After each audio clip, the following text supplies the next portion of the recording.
Imigrasi Baalwi ke Nusantara dan rekayasa sejarah pasca Perang Diponegoro, antara fakta kolonial dan kepentingan politik.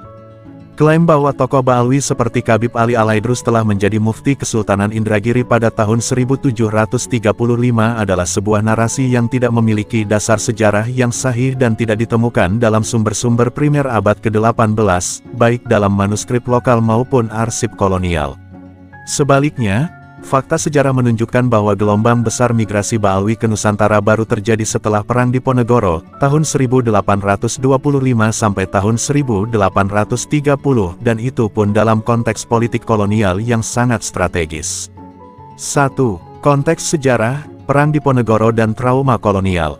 Perang Diponegoro tahun 1825 sampai tahun 1830 adalah tonggak besar perlawanan umat Islam Nusantara terhadap penjajahan. Tokoh-tokoh seperti Pangeran Diponegoro, para ulama tarekat, dan jaringan pesantren menjadi ujung tombak jihad melawan Belanda. Trauma kekalahan Belanda pada fase awal perang ini menyebabkan hilangnya kepercayaan terhadap para ulama pribumi, sebagaimana dicatat dalam arsip kolonial. 2. Strategi pecah belah, masuknya kaum Hadrami sebagai alat politik.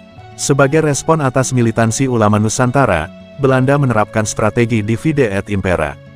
Mereka membuka pintu bagi migrasi orang-orang Hadramaut, khususnya dari klan Baalwi, yang dianggap lebih apolitis, mudah dikendalikan, dan tidak memiliki akar perlawanan lokal. Posisi mereka kemudian diperkuat melalui pengangkatan tokoh Baalwi sebagai Kapiten Arab, jabatan resmi dalam struktur kolonial.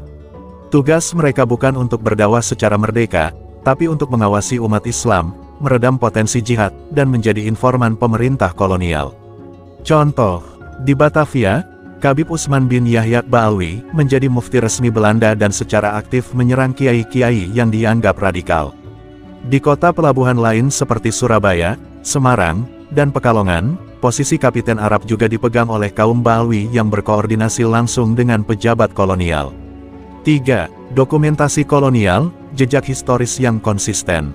Dalam dokumen resmi seperti Kolonial Verslag, Regeringsalmanak, dan laporan Residen Hindia Belanda, disebutkan bahwa pemukiman Arab baru diizinkan berkembang pesat pasca kurang lebih 1830.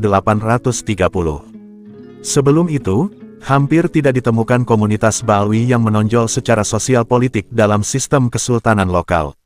Klaim bahwa ada mufti Baalwi bernama Khabib Ali Alaidrus di Kesultanan Indragiri tahun 1735 bertentangan total dengan kronologi migrasi dan tidak ditemukan dalam satu pun dokumen lokal maupun kolonial.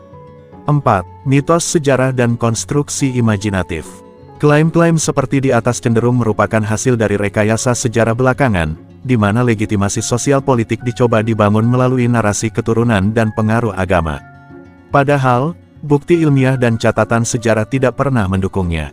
Ini seperti tokoh fiksi yang dimunculkan di tengah cerita tanpa asal-usul dan referensi valid, tiba-tiba muncul seperti karakter anime yang OP tanpa backstory. Kesimpulan, antara kebenaran dan kewaspadaan. Kaum Baalwi tidak netral, mereka adalah bagian dari strategi kolonial Belanda untuk menjinakkan kekuatan Islam lokal. Klaim historis mereka sebelum abad ke-19 adalah mitos, bukan fakta. Sejarah tidak boleh dibangun di atas klaim turun-temurun tanpa verifikasi. Menyuarakan kebenaran ini bukanlah kebencian, tapi tanggung jawab ilmiah dan moral terutama ketika klaim tersebut mencatut nama besar Rasulullah.